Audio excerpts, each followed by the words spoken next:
Então, meus caros, conforme prometido e programado, eu vou começar aqui a fazer a análise final da história tailandesa. A gente viu a aula anterior sobre a cultura, sobre a arte, como ela vai se estabelecer no século XVIII e XIX, tentando retomar e consolidar a identidade, a cultura tailandesa, ah, costurando uma narrativa com o anterior reino de Ayutthaya.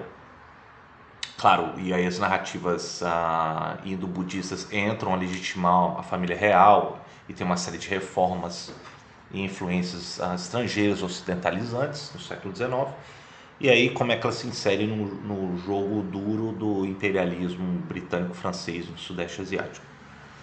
E aí eu terminei mais ou menos já na entrada do século XX, e isso lá na aula 1. Então eu estou retomando aqui a narrativa política social na aula 3, que vai ser boa parte do século XX em diante.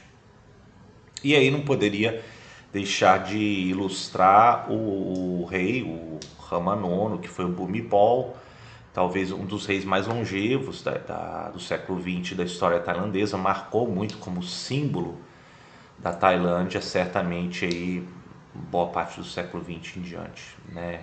E aí a sua morte depois de 2016 houve uma grande comoção, e depois eu faço até uma análise depois do que hoje, como é que se encontra presente a monarquia tailandesa e o governo atual. Então, começa com a sua coroação. Essa coroação, na verdade, de fato se deu em 51, quando ele volta da Europa, né? Mas voltando aí ao início do século XX, a gente tem a participação do Sião, que teve participação na Primeira Guerra Mundial, ao lado dos aliados, né? E como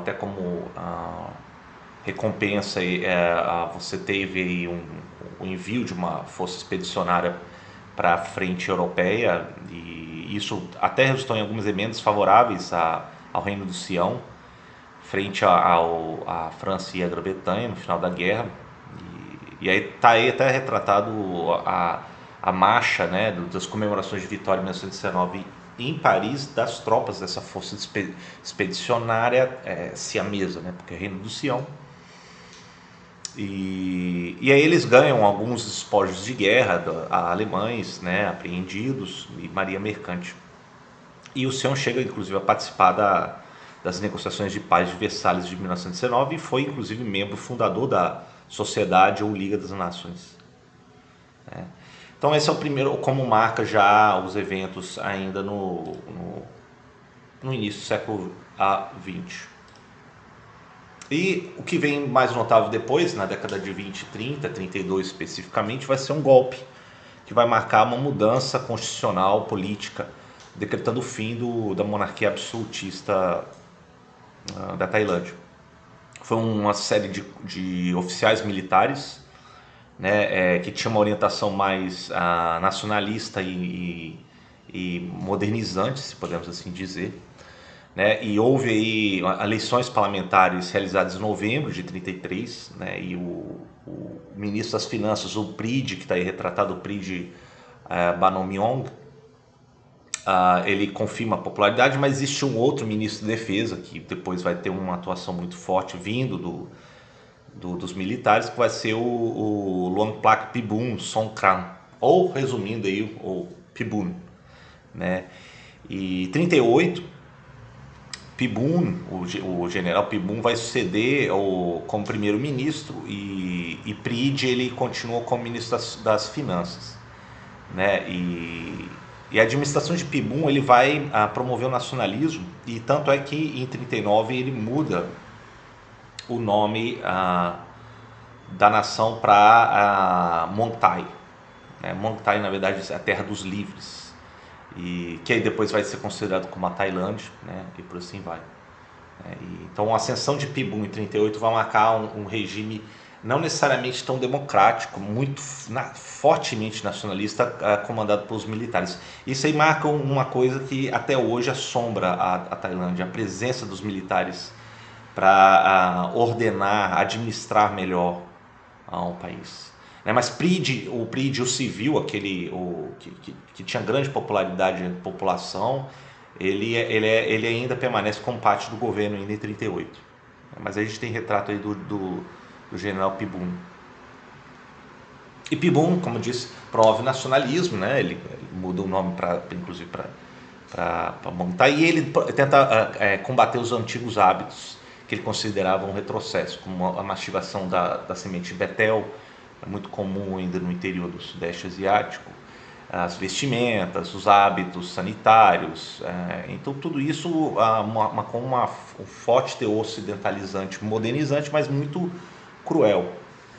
E como rei, do lado da família real, você ainda passa a ter praticamente como um símbolo, né? Não mais uma efetividade política, mas um símbolo de Estado. E nessa época, no final da década de 30, era um jovem rei, né? O menino, o Ananda Mahidol, que é o Rama VIII.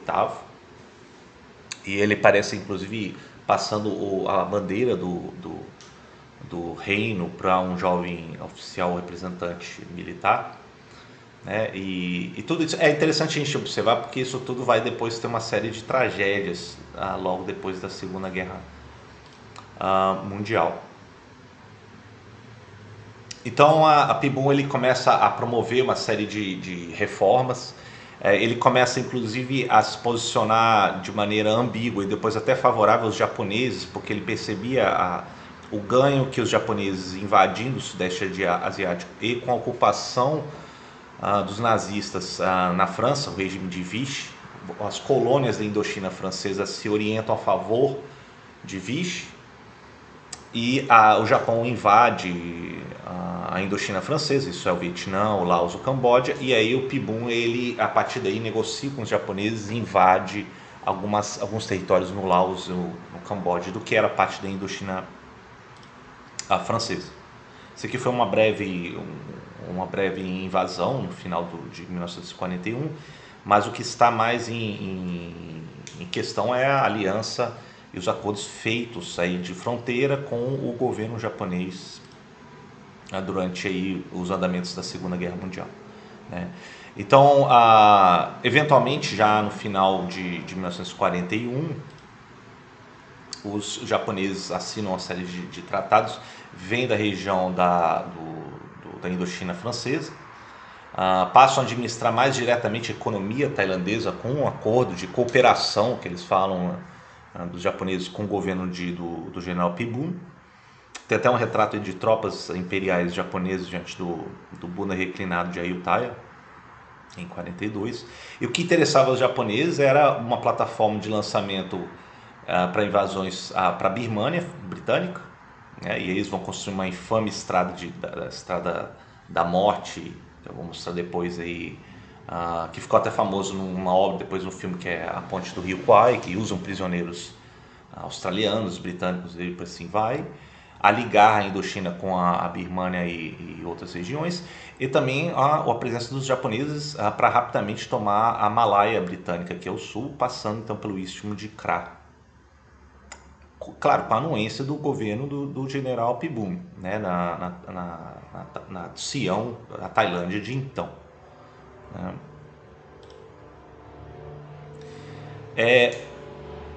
Então foi feita uma série de acordos de assistência e de defesa mútua com o Japão. Isso foi assinado até em janeiro de 42. Agora existia uma resistência contra os outros setores do governo e sociedade tailandesa. Um deles foi o ex-embaixador, na verdade ainda era um embaixador tailandês em Washington, o Seni Pramoy, que está aí no meio. Apesar de ele receber diretivas do governo de Pibun para declarar guerra contra os Estados Unidos, depois que os Estados Unidos declararam guerra ao Japão, em dezembro de 41, a sua recusa é vista como uma maneira, ainda um espectro dentro do governo tailandês de que os americanos poderiam achar um aliado no pós-guerra. E nisso eles acertaram, né? Porque existia muitos que não estavam ainda muito alinhados aos japoneses, e os japoneses começam a sofrer uma forte retração da sua presença depois das contraofensivas no Pacífico dos americanos em 42 e em diante, até eventualmente sua rendição em 44, 45.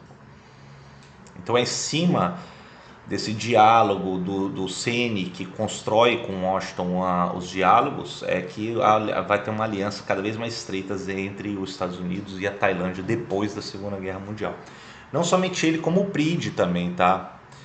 O PRID, aquele ex-líder que tinha buscado resistência contra os japoneses, né? Enfim, isso aqui é só o retrato, uma foto dos prisioneiros de guerra na construção da ponte do Rio Kwai, usados pelos japoneses, né?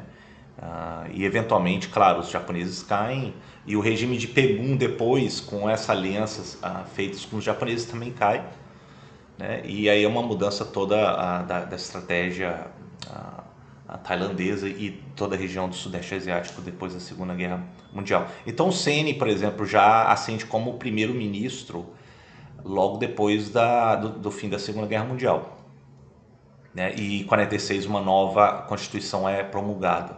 Então temos aí um breve flerte com um governo civil democrático alinhado aos americanos na região. Então isso logo depois dos escombros da Segunda Guerra Mundial. Então em 1946, maio, uma nova Constituição vai ser promulgada no governo do CN. A proposta é de a legislatura bicameral, 2 câmeras, uma baixa eleita pelo povo, uma câmara alta que seria escolhido pela câmara baixa. E o Reino do Sião, o nome vai ser novamente restaurado brevemente. As eleições de 46, o Bride depois escolhido como primeiro-ministro, então ele volta brevemente. Mas 2 semanas depois, por isso que eu falo brevemente, o Bride vai ser acusado de estar implicado na morte prematura do rei, aquele rei Ananda Mahidol, aquele menino que eu tinha mostrado anteriormente, o Rama VIII, em 1946. E ele renuncia o cargo e foge do país. E o novo rei, o Bhumibol, que vai se tornar o Rama IX, ele que tinha nascido em Cambridge, em Massachusetts, em 1927, ele passa boa parte da vida dele na Europa, estuda na Suíça. Ele visita brevemente a Tailândia em 45, mas ele só chega a assumir o trono oficialmente em 1951, quando há um golpe arquitetado pelo governo da Tailândia de então. Então aí temos aí, eu até adiantei, Pridi tinha sido escolhido primeiramente como primeiro-ministro, mas depois foi interpretado seu envolvimento com a morte acidental do rei Ananda Mahidol Rama VIII em 1946. E aí ele renuncia e depois deixa o país. E o novo rei, o Bhumibol, chega depois no país e assume as suas funções em 51. E aquela coroação é a primeiro slide que eu mostrei para vocês, né? Eu gostaria de dar só umas reflexões que ainda são bastante polêmicas ainda hoje muito pouco esclarecido sobre a morte do rei Ananda Mahidol em 1946. Até hoje não esclareceram a morte, o que causou na verdade foi um tiro, foi de uma arma de fogo. Mas nunca esclareceram se foi de fato um suicídio, se é um suicídio, alguma coisa extremamente problemática como figura da realeza, figura máxima de um líder budista, o Dharma na monarquia budista real, tailandesa, que preza por esses valores, e não se sabe até hoje como aconteceu a morte dele. E pelo jeito não querem ainda esclarecer. Isso é uma coisa que ainda é muito incógnita ainda na historiografia tailandesa.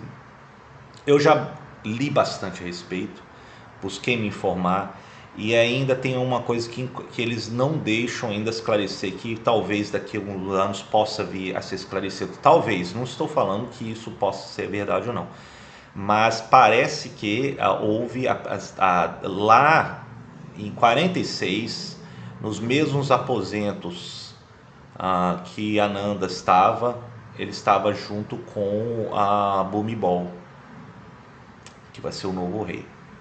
E não se sabe né? Talvez possa ser, pelo que eu tinha lido, alguns estudos de pessoas que chegaram mais a fundo e depois foram sendo banidos, porque isso é considerado. Existe uma coisa muito problemática na Tailândia hoje, que tem um artigo que é no Código Penal, se chama lesa majestade. Então tudo que você começa a criticar a figura real, o rei, você pode ser acusado de lesa majestade, e a pena é duríssima para quem é tailandês. E para quem é estrangeiro, por exemplo, jornalistas, intelectuais, até mesmo eu na análise, se você é acusado de lesa majestade, você pode ser banido da entrada no reino tailandês, até os dias de hoje. E então é uma coisa muito delicada ainda a respeito. Mas ainda não esclareceram o que aconteceu com a morte do rei Ananda Mahidol. Pode ser que inclusive o Bhumibol tenha envolvido na morte do rei Ananda. Não se sabe ainda, né? E mesmo porque o Bhumibol, quando ele assume em 51, e é muito frágil a acusação que eles fazem contra o Bride. O Bride, na verdade, ele era um líder mais civil, muito ligado às questões mais de tendência de esquerda. E a Tailândia, depois dessa reorientação depois da Segunda Guerra Mundial, ela começa a adotar uma postura de alinhamento muito forte a favor da política americana, que busca um aliado muito forte para combater a expansão do comunismo no Sudeste Asiático. É fácil a gente entender depois com os andamentos da Guerra do Vietnã, quando os comunistas do Viet Minh, do Norte, eles começam a gradativamente ganhar territórios na região ao sul da região do Vietnã, e também depois o que aconteceu no Camboja, Laos, na década de 60, 70 em diante. Então, os americanos priorizam um governo e uma postura fortemente anticomunista. E Bride, ele é uma espécie de... acham ele como uma figura culpada disso, mas não é esclarecida até hoje a morte do rei Ananda. Então fica a reflexão para vocês. Ainda não há nenhum dado oficial sobre o que aconteceu com a morte do rei Rama VIII Ananda Mahidol, tá?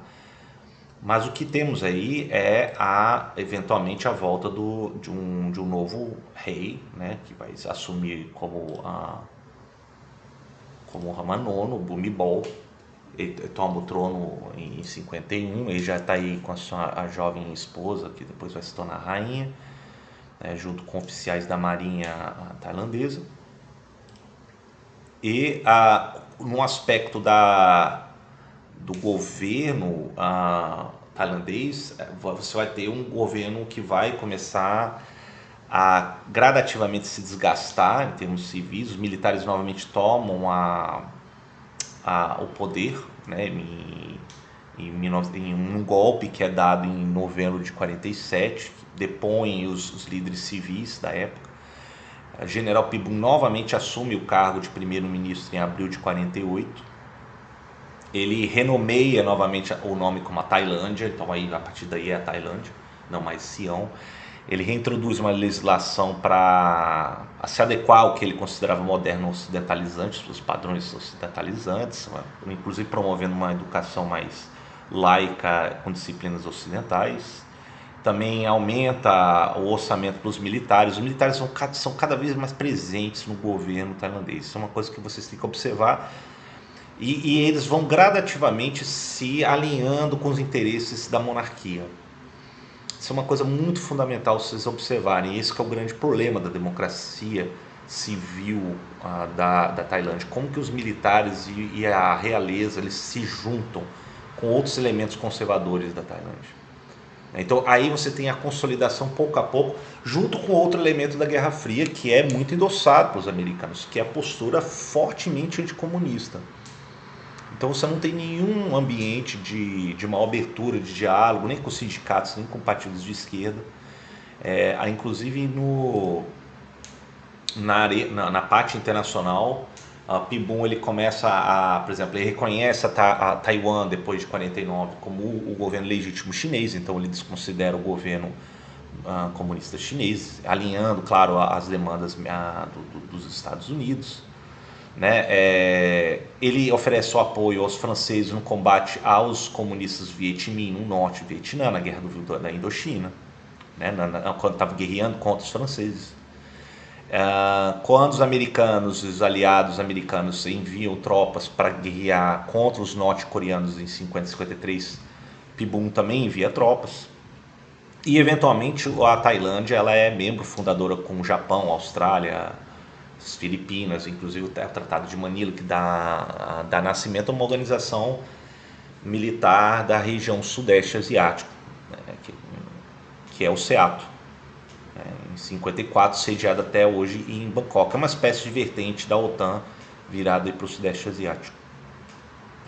E mesmo Pibum depois ele começa a se desentender com alguns líderes militares que já tinham tomado o poder já desde a sua ascensão em 48 em diante, e ele é afastado do poder. Então a gente tem aí largos períodos de um governo militar intercalados com alguns flertes com o governo civil democrático. Talvez isso seja uma maneira mais resumida do que pode interpretar a história tailandesa depois da Segunda Guerra Mundial. Claro, com suas nuances, né? Porque haverá resistências e protestos da sociedade civil tailandesa que eu acho que é notório. Então a partir do final dos anos 50, você tem uma ascensão de outro militar, né? Como primeiro-ministro o Sari Tanarat. E Tanarat vai reforçar os laços com a família real da monarquia. O Bhumibol ele não se envolve ainda muito com os assuntos políticos. Ele permanece quase como um símbolo discreto como ele é, né? E também até mesmo pelo seu background de educação na Suíça, na Europa, ele não está tão interessado nos envolvimentos políticos e ele se torna mais como um símbolo do Estado da Tailândia, do reino tailandês, né? E também outra coisa que é buscado por Sarit vai ser enfatizar a herança budista com meios de legitimar a família real tailandesa. Claro, com o envolvimento pesado dos militares nesse processo. Então você começa a perceber como que isso vai se consolidando ao longo do tempo. Essa relação entre lideranças, algumas lideranças hoje budistas, nem todas, porque alguns questionam fortemente na vertente popular esse conservadorismo, conservadores, né, e isso inclui muitos empresários, banqueiros, aliança anticomunista feita com os americanos que dão apoio militar pela SEATO aos militares tailandeses, os militares propriamente tailandeses, né, que recebem o orçamento, e também com a legitimidade budista da família real tailandesa. Então esses laços vão tentar se perpetuar ao longo do tempo da história tailandesa. Isso vai provocar até mesmo, vão predominar hegemonicamente na Tailândia boa parte depois da sua história, depois da Segunda Guerra Mundial.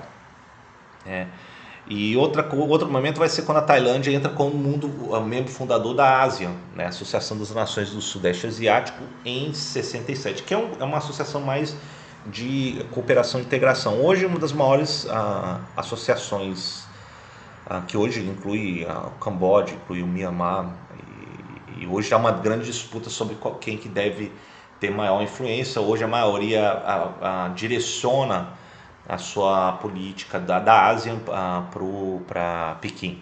Então, hoje tem uma mudança grande no início do século XXI, mas na época era notória a influência dos americanos na Ásia, preocupados em conter o avanço do comunismo na região. Em 68, uma constituição nova foi proclamada na Tailândia. Prevalece ainda a lei marcial que tinha sido imposta em 58, né? Então nenhum partido de esquerda, oposição, livre expressão, sindicato, greve, outros partidos considerados problemáticos, e por assim vai. Tudo isso ainda estava em vigor. Você teve em 68 algumas eleições, mas as instabilidades, guerrilhas nas fronteiras, ameaça comunista, tudo isso foi levado em consideração até que em 71 você teve um novo golpe de Estado pelos militares. Então é muito frágil ainda a trajetória política tailandesa durante os anos 60. Dos anos 70, o que é a mais extraordinário vão ser as manifestações, principalmente de universitários, estudantis, de intelectuais, professores, jornalistas, que vão começando a florar na sociedade civil tailandesa. Na verdade, 71 foi arquitetado por militares e pelo próprio primeiro-ministro Thanon, que busca ter um controle maior, mas essa aliança, esse alinhamento anticomunista, repressivo, ditatorial, começa a ser questionado pela sociedade. Então, uma das grandes manifestações vão se dar em outubro de 73. Você teve cerca de 250 mil pessoas expressam seu descontentamento com o governo, muitos deles universitários, como eu disse, aí tem até foto da repressão. Dia 14 de outubro, você teve tropas que começam a disparar contra os manifestantes. Tem relatos de 73, 75 deles mortos. E aí, eventualmente, o rei, o Bhumibol, ele decide então sair do seu status de símbolo e começa a condenar essa repressão. Até mesmo pelo desgaste que estava tendo no cenário internacional diante dessas repressões. E provoca a queda de Thanon como primeiro-ministro. E as manifestações se deram muito em Bangkok, na Universidade de Thammasat, é uma das mais tradicionais da Tailândia. E o reitor da universidade, o Sanya Dharmasakti, ele vai ser nomeado como primeiro-ministro de então, com uma nova proposta de constituição em 74 aprovada.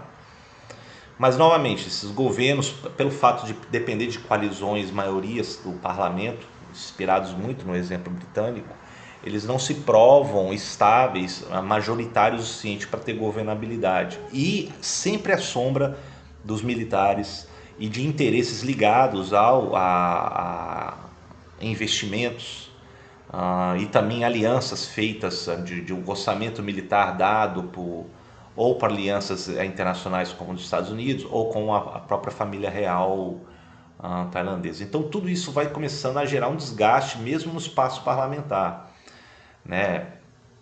Em 76 teve uma outra grande onda de manifestações estudantis, civis, e teve um outro golpe de Estado. Essa repressão de 76 foi uma das maiores ainda na história tailandesa.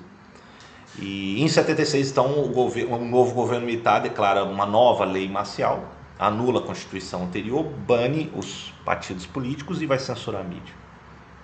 Então é uma tênue a manifestação a pedido da democracia nos anos 70 na Tailândia. E aí vai se estender até praticamente o regime militar até o final da Guerra Fria.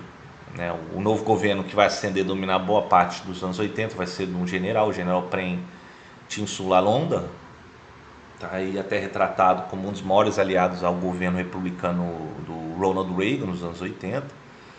E o Prem ele vai buscar impor ordem, claro, articular o anticomunismo e reprimir as manifestações de oposição e enfatizar e promover o crescimento econômico. A partir dos anos 80, você tem gradativamente a economia tailandesa apresentando um crescimento econômico. Isso não significa necessariamente uma democracia. Talvez o exemplo de Singapura, o exemplo da Coreia do Sul, que me vem à tona aqui, sejam exemplos, como que um governo antidemocrático ditatorial pode muito bem apresentar crescimento da sua economia expressivo ligado ao capital internacional, no caso que é o que prevalecia aí na economia americana durante a Guerra Fria. O governo de Prem termina em 88, passa para outro general, o Chatichai, que vai ter o apoio dos militares e aliados até mais ou menos aí depois da queda do Muro de Berlim e da União Soviética já em 91.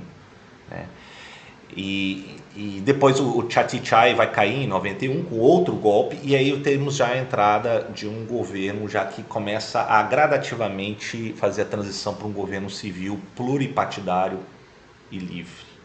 Então esse período aí já de 92, quando uma coalizão predomina, tem alguma certa estabilidade, um líder civil, primeiro-ministro Anand Paniyarachum, ele começa a aprovar uma série de leis democráticas e reformas constitucionais, começa a ter um período relativamente mais estável de governo civil, embora vá ter ainda a entrada de militares desse período, até mais ou menos 2006 em diante. Então eu considero isso como a fase da nova democracia que a Tailândia tem depois do fim da Guerra Fria.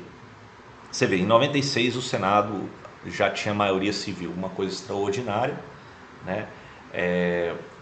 Claro, esses governos eles prometem também o combate à corrupção, mas não tem mais aquela perseguição anticomunista, então isso foi um grande alívio.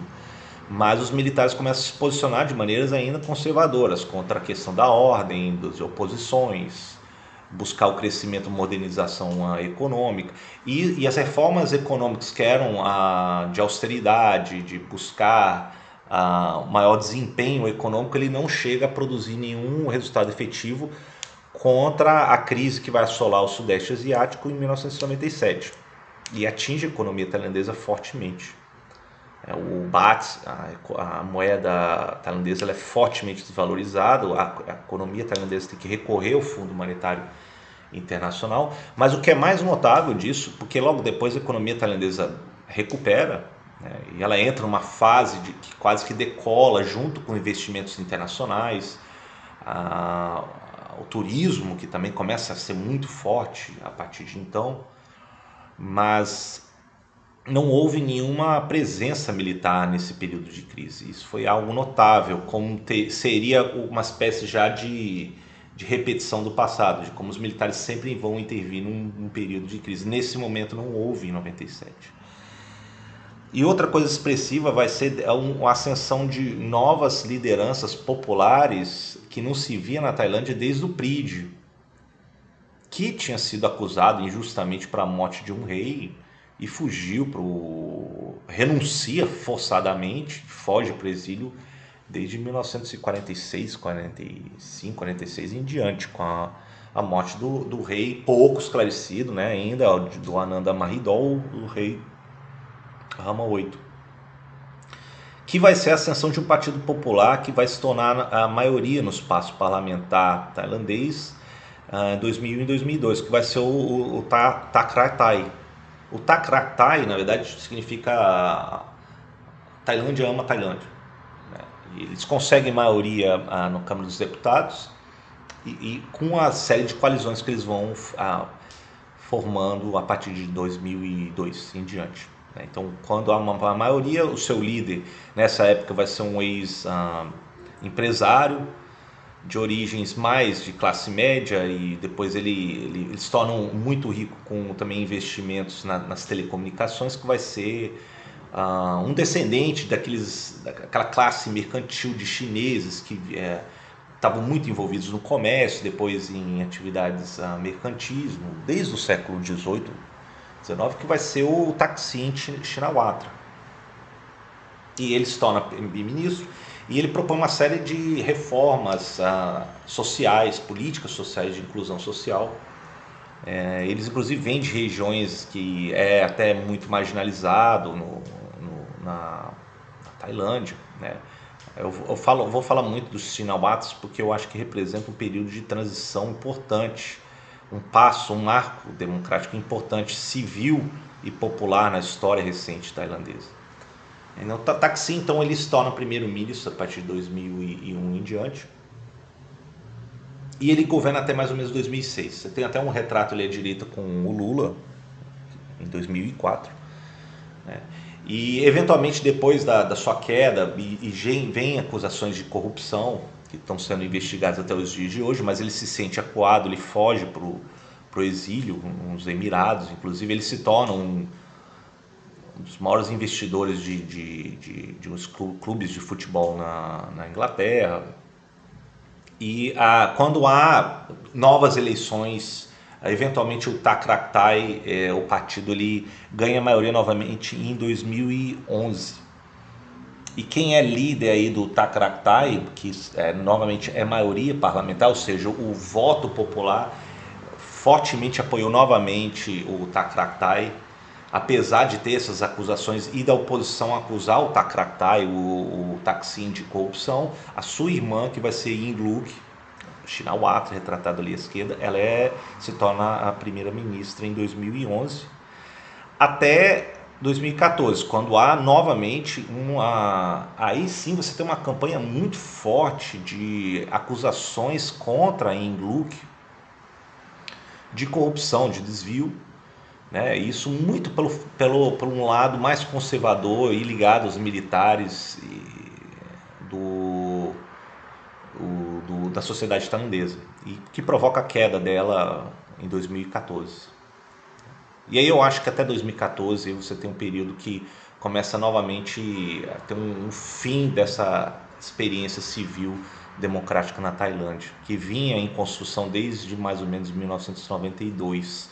Por quê? Porque em 2014, tem foto inclusive dos camisas amarelas, que são ligados a uma coalizão de conservadores ligados aos militares, porque eles dão forte ênfase à questão da ordem, de combate à corrupção, né?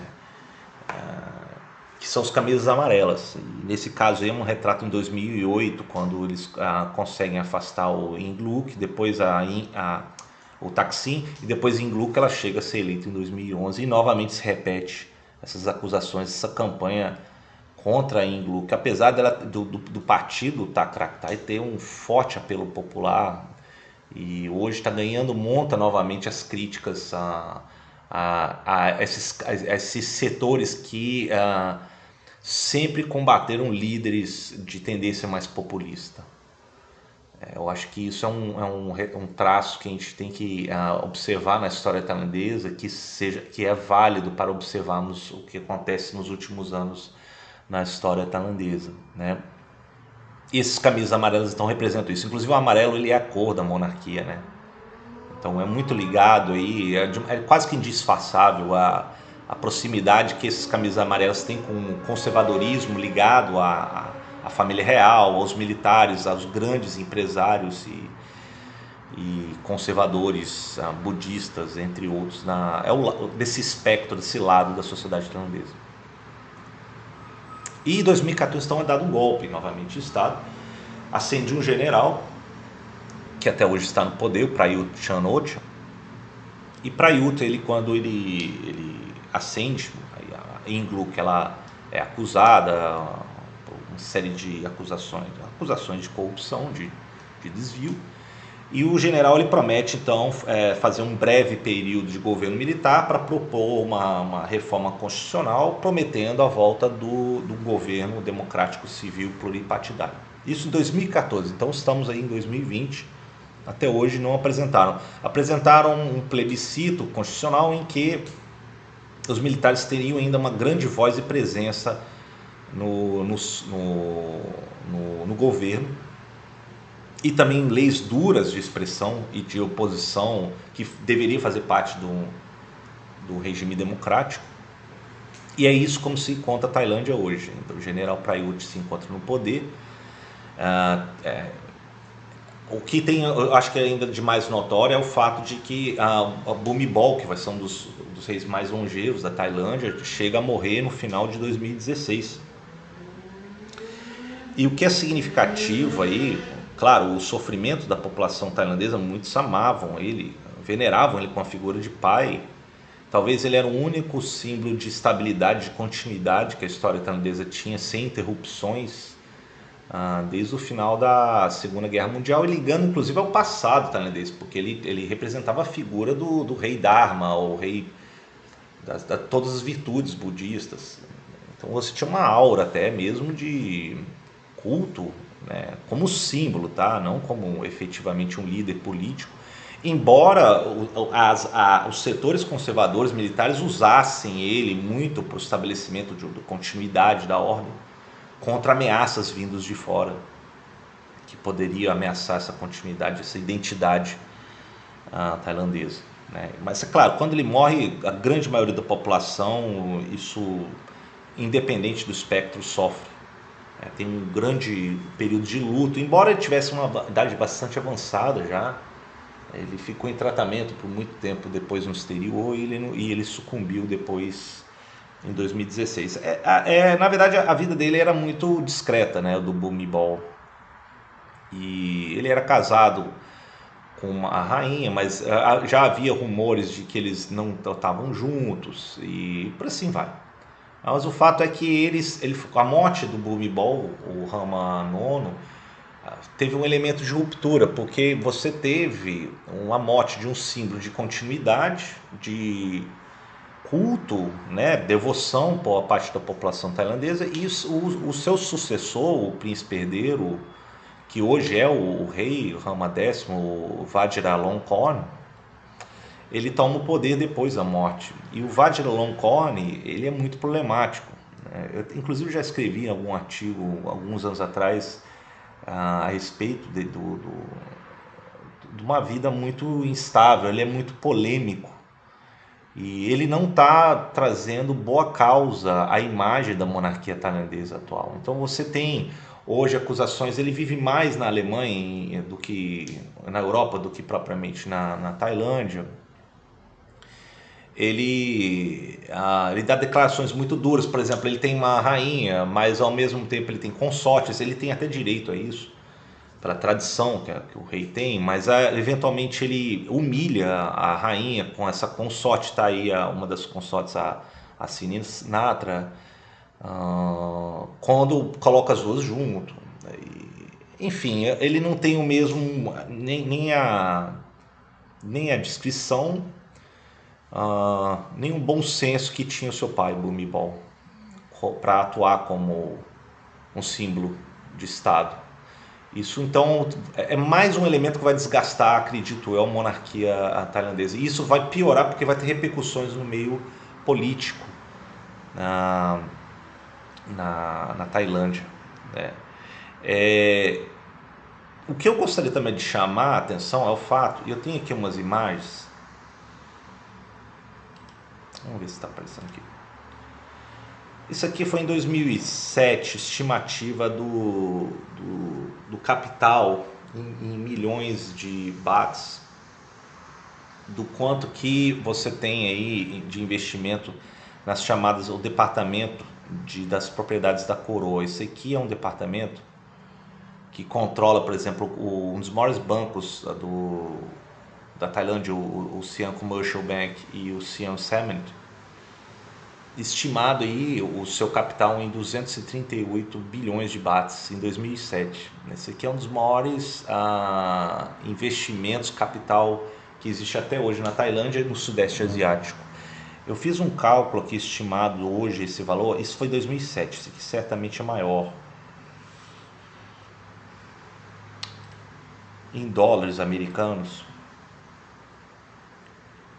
você tem estimado aí esse capital reunido nessa agência de propriedades da coroa em torno de 7 bilhões 629 milhões de dólares americanos. Por que eu estou falando isso para vocês? Porque quem controla esse série de investimentos, boa parte se dá por capitais investidos, certamente do banco, de grandes investidores internacionais, mas boa parte se dá por uma coisa que não é investigado, pelas leis tailandesas não é, e que é considerada propriedade da coroa. Então, esses investimentos muitas vezes eles estão em paraísos fiscais, eles não têm nenhuma fiscalização, nenhum esclarecimento sobre como que eles investem, da onde que vem, para onde vai, estão livres de tributação. Isso inclui também muitas propriedades, não somente investimentos em banco, em grandes empresas, o que é muito problemático, porque você tem aí um volume de capital que não responde a nenhuma demanda da mídia, nem a nenhum setor da Tailândia, nenhuma investigação.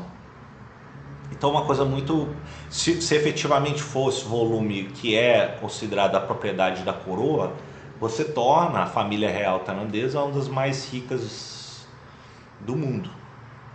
Isso também tem em outras partes, por exemplo, no sultanato de Brunei, a família de Brunei, ela tem a propriedade dela também numa organização que não responde a nenhuma, nem ao ministro das Finanças. Então é uma coisa muito estranha, porque fica uma coisa muito turva, muito pouco clara a respeito de onde que vem o ganho, quais são as propriedades. E isso eu acho que é um grande dano para a transparência da governabilidade, do poder que tem a família real. E isso não é somente a família real tailandesa, porque você tem investidores que estão ligados a esses interesses dessa conta, das propriedades da coroa, e também como que foi solidificando os laços de militares, de orçamento militar com a família real tailandesa.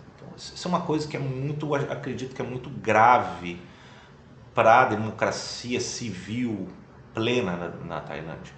Eu não tô inventando a roda, né? Na verdade, eu estou aqui apenas pegando já análises feitas de opositores críticos do regime tailandês desde os anos 60, os anos 70 em diante. Então acredito que isso seja um lado do problema. Agora, não significa que isso é um ponto pacífico, né, na Tailândia. Então, ultimamente, desde 2014, como teve aqueles grandes protestos, e também até ecoando aqueles protestos daqueles jovens universitários da década de 70, de 73, de 76, que teve forte repressão, você teve pedidos por reformas constitucionais ou, por exemplo, até hoje você teve uma junta militar que tomou poder em 2014, foi proposto uma constituição em 2017, 2018, se eu não me engano, que deu muito voz aos militares, né? E fica uma coisa muito estranha, porque fica um governo muito que não abre nenhuma eleições plenas civis, há uma presença forte, garantida na Constituição de 2017 por militares dentro do governo, na Câmara, no Senado, dos militares. Então os militares eles ocupam, como até hoje o general Prayut se ocupa como primeiro-ministro, endossado no que era um plebiscito de uma Constituição aprovada, né, em 2017, mas teve gravíssimos problemas, porque não é considerado nada democrático o que foi proposto, nem considerado viável para um governo civil pluripartidário. Então a democracia está em frangalhos na Tailândia. Agora, em 2014, quando ainda estava no período, foi a retirada de Inluk, Shinawatra, você teve protestos que assolaram a Tailândia e foi duramente reprimido também. Então, hoje a Tailândia você percebe um posicionamento meio duro, até com relação à imagem do Buda, que isso pode representar uma pena maior. Isso diz muito a respeito também dos turistas, como eles usam a imagem. Se você chegar, por exemplo, hoje nos maiores aeroportos do mundo, o aeroporto internacional de Bangkok, o Suvarnabhumi, você observa os cartazes falando não trate imagens de Buda de maneira desrespeitosa, que eu até entendo, mas eles estão usando isso muito também para zelar pela inviolabilidade da imagem do Buda como um símbolo que legitima algo que não deveria nunca ser questionado, que é a família real tailandesa, que se pauta na questões do budismo, mas ligado a isso aos aliados militares, que tem uma aliança forte com a família real tailandesa, até por questões também do investimento, do tratamento especial que é dado até pelo novo rei Vajiralongkorn, e com a anuência dele com a presença dos militares no poder, com o general Prayut. E hoje, em 2020, que vivemos agora, no presente, a gente tem novos protestos vindo, né? Foi um ano bastante problemático com relação à pandemia, mas você tem milhares de jovens hoje muito estudantis, parece como em 2014 e até 73, 76, indo para as ruas pedindo o fim dessa junta militar no poder. Eles querem eleições novamente pluripartidárias, o fim dessa Constituição absurda que foi aprovada em 2017, 2018, alguns anos atrás. E é um movimento de resistência que é alentador, porque mostra que existe uma sociedade crítica, civil, crítica do regime que tomou conta do poder tailandês. Não sei como será daqui para frente, né? Eu trouxe até aí um dos cartazes que eles pedem para divulgação nas redes sociais. Hoje as mídias sociais ela é muito influente, espalhando via hashtag as possibilidades de uma causa pelo mundo, né? E aí nesse caso um panfleto aí em inglês e em tailandês, e um dos símbolos dele desses resistentes, desses estudantes contra a junta militar, vão ser esses 3 dedos, né, erguidos, que é baseado na série, aquele filme Os Jogos Vorazes, que é os 3 princípios da admiração, da gratidão e do reconhecimento, né, que se baseia nas manifestações de Jogos Vorazes. Então eu acho que é assim que eu gostaria de terminar essa exposição, né? É algo, ficamos com um gosto um pouco amargo e desalentado, na minha análise, sim, mesmo porque ele reflete mais a história da aliança mais conservadora contra o que poderia ser uma democracia mais aberta, mais plural na Tailândia. E não é isso que vemos hoje, mas como lado animador, vemos uma sociedade civil crítica que se recusa a calar e novamente vai pedir eleições plenamente livres, o direito de criticar, o direito de se manifestar, como toda democracia digna que se diz democracia.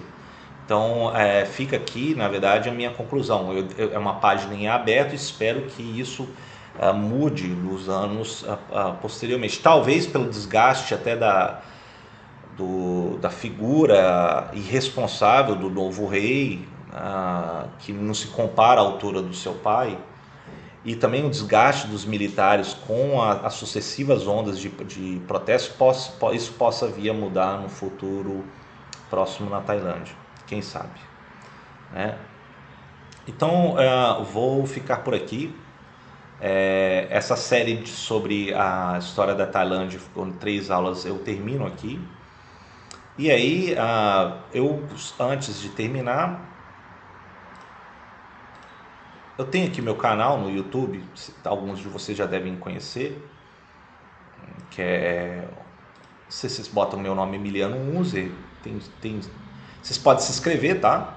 Aqui tem vários vídeos, né, sobre Camboja, Filipinas, Myanmar, aqueles que já estão descritos, mas aqueles que não, sigam esse canal, porque eu tenho todas as aulas que eu estou gravando, China, Tibete, Japão, Coreia, introdução à história asiática no geral, Tibete, enfim, até a Ásia Central, Camboja, tem muita coisa aqui, então vocês podem se inscrever, podem acompanhar também as aulas aqui a respeito das minhas gravações, tá bom?